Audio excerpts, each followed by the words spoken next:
আচ্ছা, fourth year এমবিবিএসে আমাদের word চলাকালীন কোনো ক্লাস যদি না হয় তাহলে কি হতে পারে? সবাই কী নিয়ে ব্যস্ত থাকে চলুন দেখি। দেখুন সে কী করছে। সে মাইক্রোবায়োলজি লেঞ্জ রিভিউ বইটি পড়ছে। My friend Rajkumar, the next one Parvez, সে কী করছে দেখুন। সে তার পছন্দ অনুসারে নিজের পছন্দ মতো বই পড়ছে, পিডিএফে হলেও কি। আচ্ছা মিসবা, তুমি কী করছো? বই খোলা রাখছে ঠিকই, কিন্তু সে ফেসবুক স্ক্রল করতেছে। সিফা, তুমি কী করতেছো? ও ঘুমানোর চেষ্টা করতেছে। সাকিব, সেও গেম খেলতেছে।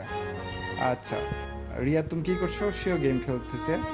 বিপ্লব, সেও লুকিয়ে লুকিয়ে ফুটবল খেলতেছে, গেম ফোনে।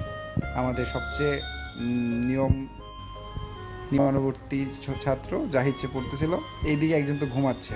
তো এই হচ্ছে অ্যাকচুয়ালি আমরা আমাদের ক্লাসের ফাঁকে যদি কখনো কোনো লেকচার মিস হয়ে যায়